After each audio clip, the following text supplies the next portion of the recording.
Right, before we get into the interview, quick little intro. About a month ago, I sat down with my brother and we recorded a interview about my life, about darkness, about writing my book, Darkness for Sale. And it became quite a long interview. So I decided to break it down and have it loosely be connected to a certain subject. So you're going to see three parts of me talking about darkness. Because apparently a book of 90,000 words is not enough. So I need to do some video content as well. So yeah, the first part is basically about what is darkness. And then next week, I guess, it's going to be about darkness and me.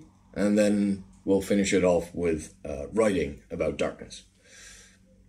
So that's kind of what you're about to see. You're also about to see a bunch of me thinking, drinking, a lot of smoking, and me saying basically. But if you can ignore all that, it should be a good watch. And I hope you enjoy.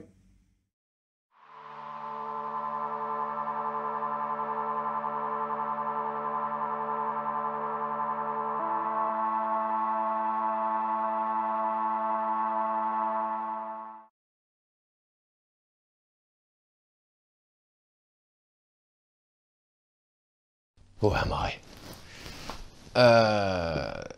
Well, I'm Joel, and I wrote a book about darkness and depression in my life, and how shit it all is. I'm drinking.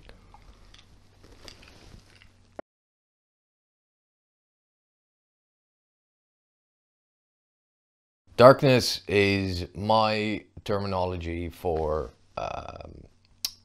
a state of mind of akin to depression. Basically, it's the same, but I think I've been this way for about 10 years now, that I would consider myself dark or call it living in a world of darkness. And I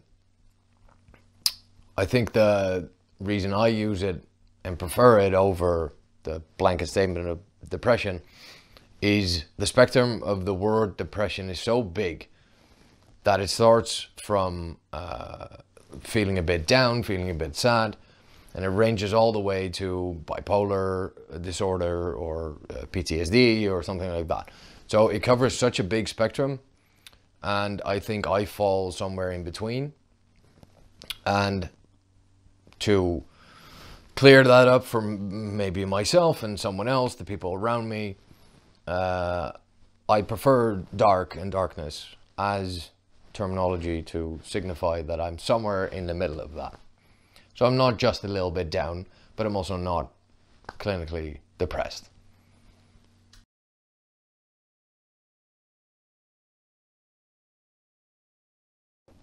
When I was about 19 or 20, hints of me becoming dark started to emerge.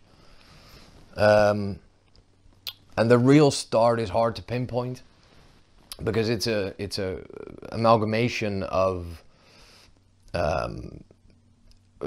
certain hormone deficiencies or neurotransmitting deficiencies inside of my own mind, but also my life ever since my early 20s has become increasingly shit. So it's hard to pinpoint exactly when I became dark. And even as a kid, or a young adult, I was always, let's say, philosophical. So I would view the world as a big question mark. And whenever you delve deep into anything, it is going to raise some problems and show you some obstacles and stuff. But it's also going to show you the greater things in life and the better things in life. So the start of that is hard to pinpoint, but I would say it must have been about 10 years ago, and I'm 30 now. So I'd say 10 years ago, I became proper dark as a relatively consistent way of life. And it has evolved over the years, and it's been different like degrees of being dark. But yeah, let's say 10 years ago.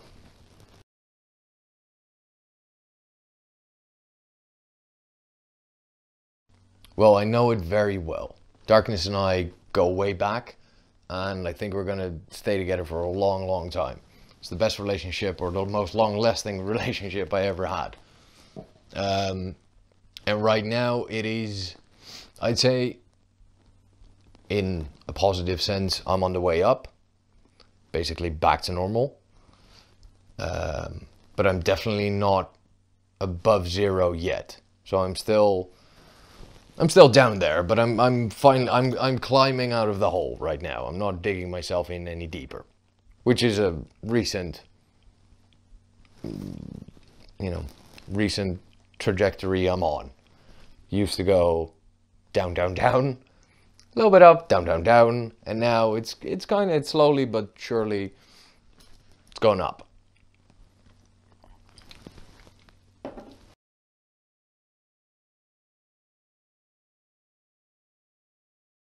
I think darkness is as an experience, basically, or as a lifestyle, or what goes through your mind when you get dark, is very, well, it basically takes away, logically, all the light around it. So everything that is sunny and bright, usually for most people, just gets a bit more gloomy and devoid of light, ergo dark, making things harder to see, harder to do. It's harder to move around in the dark. It's harder to see what's coming. It's harder to look behind and ahead. So yeah, it just makes sure it's isolating, and it makes it makes it harder to see the bigger picture, basically.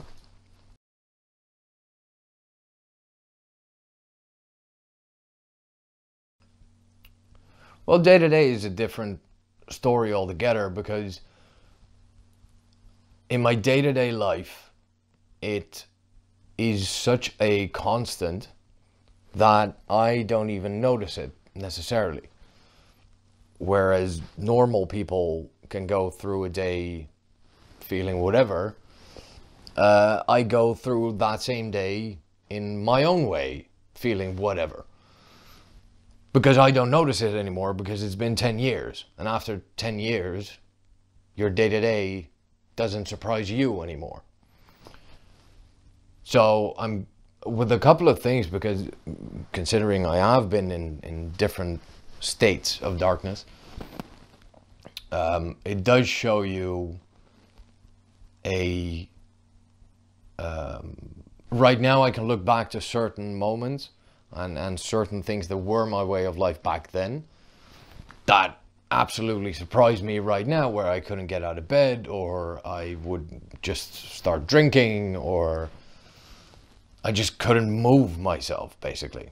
And right now I can't really imagine that, but I can imagine that if I would get even better and back to normal, whatever that may be, that I would have more energy in a day, and it would be easier to wake up and fall asleep.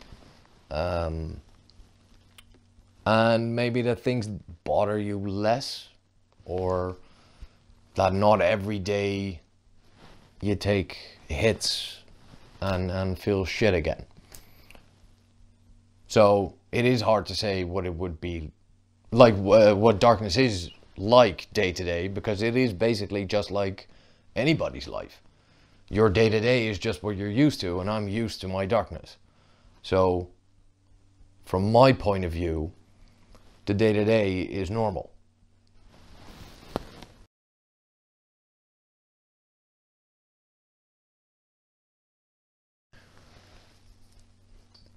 the effect of darkness on my life and the cost of it is basically everything. Like, it took everything.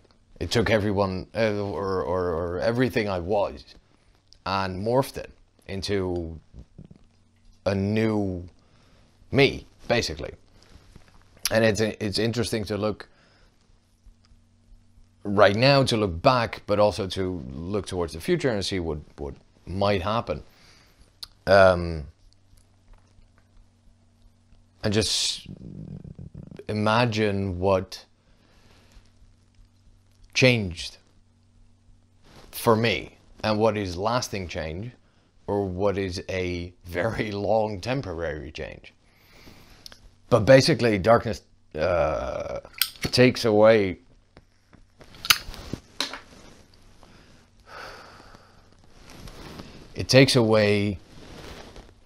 normal living, because nothing changes. You don't get sick. You don't break your leg. You're still able to walk. You're still able to talk. You're still able to laugh. You're still able to meet people, go out, go to bed. But it does deviate from the norm. So you go to bed later. You have way more trouble waking up. It is harder to talk to someone, because you have to make more decisions about what am I telling someone. Because if I go to a bar with someone and you have some shit on your mind, because every day there's always shit on your mind. There's always something you're thinking about or stressing about, or something that gets you dark. So you have to make the choice. Am I going to talk about this now? Is this appropriate? Because it did happen to me today, and it is something that you would normally talk about if it was a less frequent occurring thing. But now it's every day. So it changes you in so many ways. And that causes you to change the way you interact with people, changes the way you see your house, your bed, your food, your everything.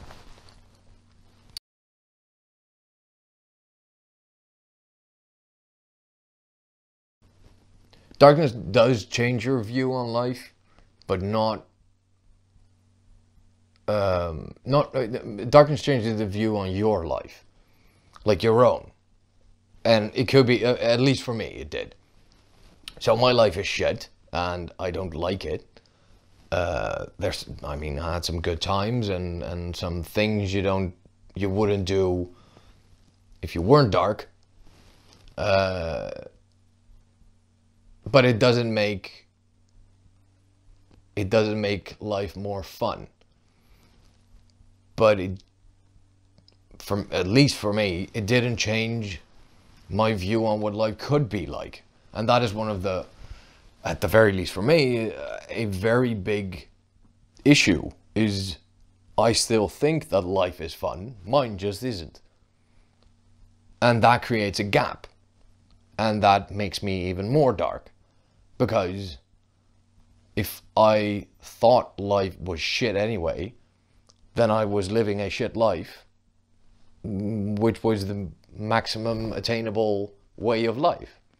But for me, I'm living a shit life, but life can be amazing, just not mine right now. So it warps the perception of my own life, not life in general. Why is your life shit? Well, my life is for a myriad of reasons, but a bunch of it is constant worry about almost everything in my life. So money is a big one, but everyone kind of knows money issues, and even like in the grand scheme of things, my money problems and my debt aren't even that, they're not that shocking. It's like 15,000 euros and I'm done. That's not a big thing. I mean, it's a lot of money, but it's not insane. But it does give you worries. It gives you worry about rent. It gives you worry about food. And because it's so limited, you have to prioritize. So you start spending money on rent that you would like to spend on food, or you don't do any of that and you start gambling. But then beyond that, it becomes worries about everything. So it becomes worries about, am I being a buzzkill to friends? Am I causing my mom so much stress that she can't sleep? Am I fighting more with people? Am I ruining my teeth? Am I, like, all that shit, everything becomes stressful. And that just drags you down further and further every time.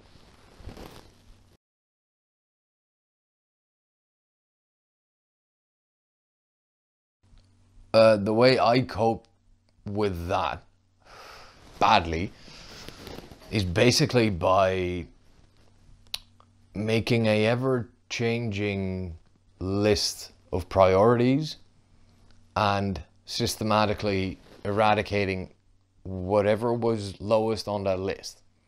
Even though next time that might be highest, whenever the time comes to decide I'm going to have to do something I don't want to worry about, you just scrap that off the list. And the list is always long.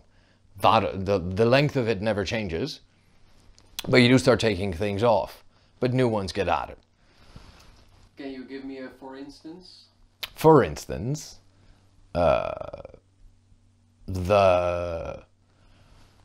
used to be quite a neat freak, and I loved it when my house was, you know, it looked good and it looked like someone actually put some thought into it, and it was kind of designed, and things, you know, there were gadgety shit and it worked and there was like cool stuff and something to be proud of.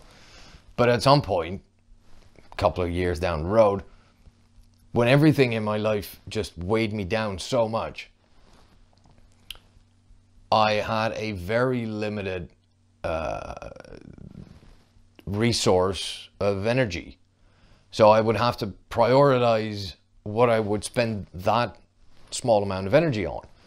And seeing as, you know, I wasn't living with anyone, I didn't necessarily invite people over, the fucking dishes can go fuck themselves. I don't care. I need to use that energy to, I don't know, do something that makes me happy, or do something that I need to do for money, like just any job.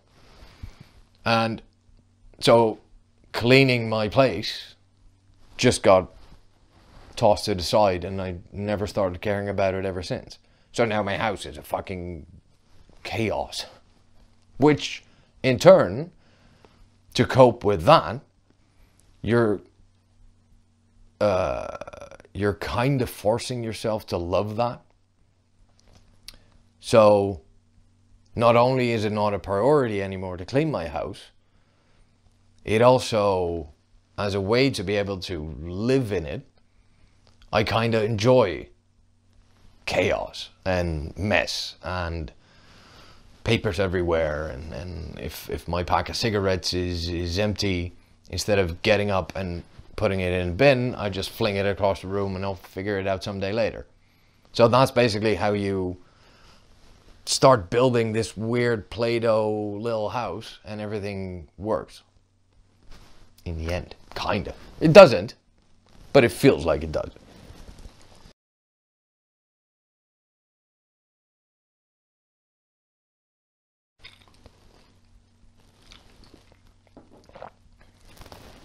I don't think I romanticize darkness, but there are parts of it that do get romanticized. The entire thing of darkness, like the entire being depressed and feeling shit all the time, there's nothing glorified about that. And I never glorified it, I never romanticized it. But certain parts, definitely. And I also think that is quite valid. Because there are parts of life is fucked, let's just have a beer. that really works. And that even works for someone who is generally happy. Because when everything is shit, just crack open a bottle of wine. And then everything is fine. And that is also romanticizing darkness. And the thing is, everyone, even the happiest of happy people, experience darkness.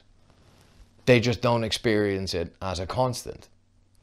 So everyone gets sad, everyone gets angry, everyone gets down, everyone has a shit day or a shit week. And when they do, they are dark. Maybe not to my extent, but maybe they are in that moment, in that week, in that day, in that hour. The thing with me is that's me every day. So in that sense, do I glorify it? Do I romanticize it? No, but a bunch of it are those things that everyone likes. And fuck it, let's have another. Or, you know, if something is kind of broken and you've been fiddling it for weeks, like a phone case or some dodgy fucking kitchen appliance, at some point smashing that into the wall gives you this feeling of fuck it. And that is romanticizing that anger and that frustration. So parts of it, yes, I do romanticize it. But the general concept of it and the general way of life, definitely not.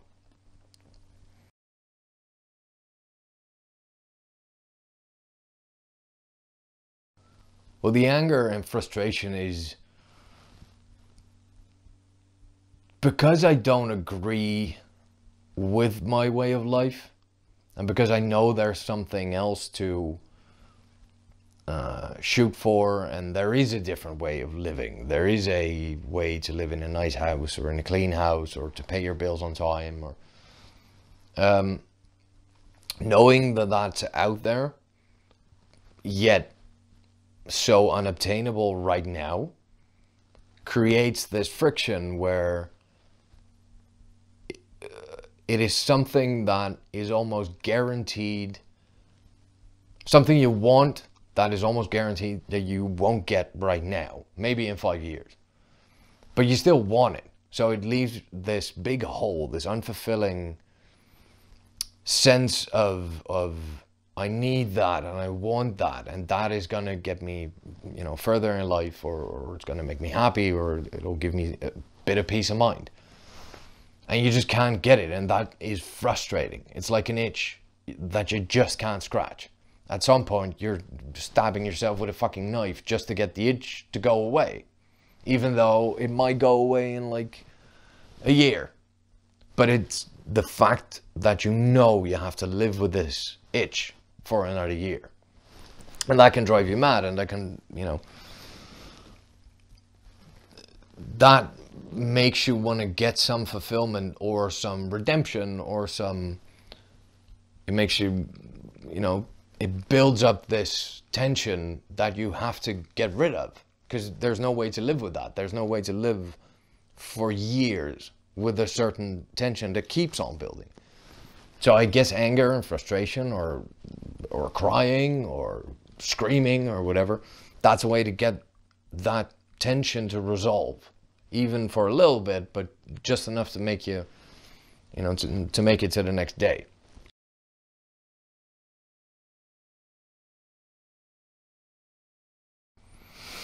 I think there is a big conversation about mental health, and I think there's a lot of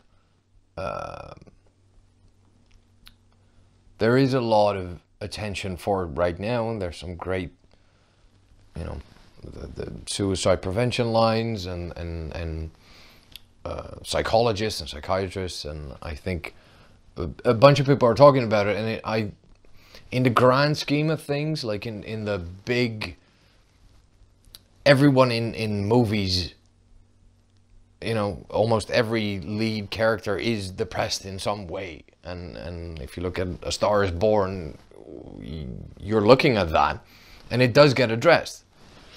So the conversation is already going, and it's been going for a long time. But I think it isn't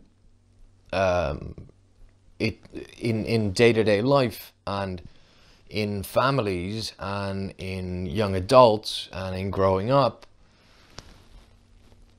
and even between spouses, when you talk about someone being 40, 50, whatever, it can occur at any age. I think on the small stage, it is very private. And when there isn't a spotlight on it, and it's just you and your fucking mates in a bar, it's a sign of weakness. So you don't talk about it, because that is something you keep to yourself. If you're sitting on a big American talk show, it's brave. If you do it in a bar, you're just kind of weak or annoying. And I think that is the thing that should change. It should be that you can talk about it, especially without a spotlight on it. And to me, that's where the problem is right now. It's not about the big attention scoop where you go, someone, I don't know, fucking Ben Affleck admitted to going to a psychologist or something. That is not the point. That's not where the conversation has to change. The conversation has to change in interpersonal relationships.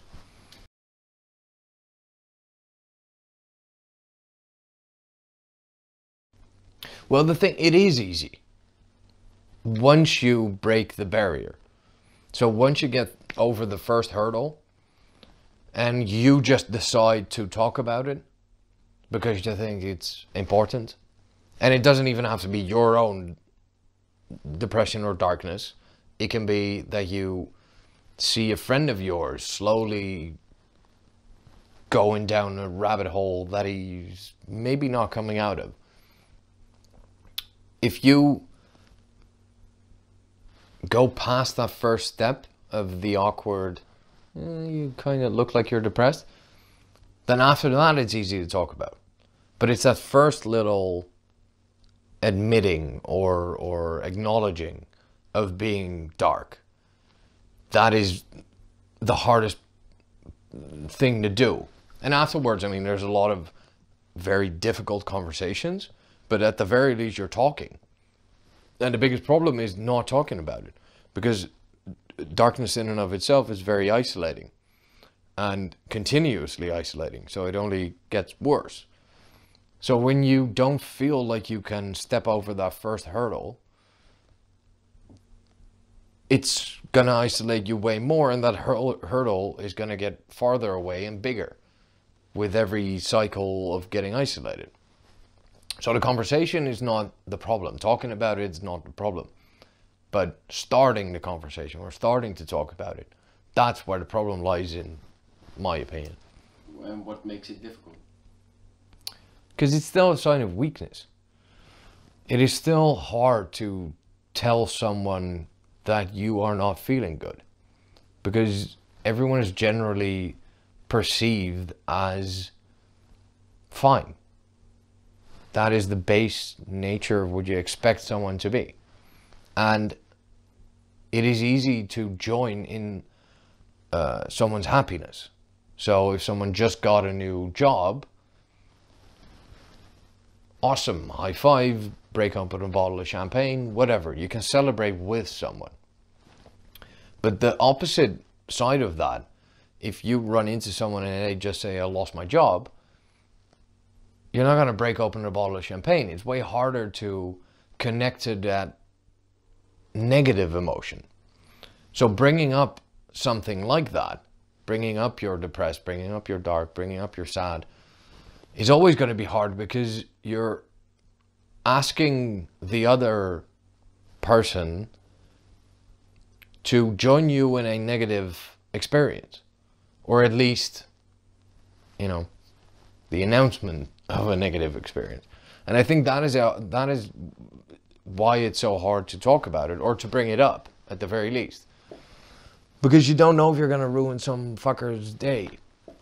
You don't know if you want to do that. You don't know if it's going to last 3 hours. You don't know if it's going to have a lasting impact on your relationship, or if they're going to look at you differently, or whether they're, you know, not going to invite you to things because you're depressed.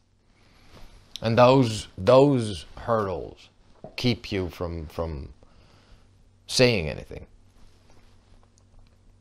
And it should be. Well, no. It's always kind of stupid to say it should be an applause break or something, but it is kind of in that sense where it should be cool to admit that you're not feeling great, because that is the best thing you can do for yourself, and it shouldn't be seen as a sign of weakness or failing or whatever. It should be seen as, wow, amazing, and I'm there for you. You know, we're gonna fix this. It'll be fine.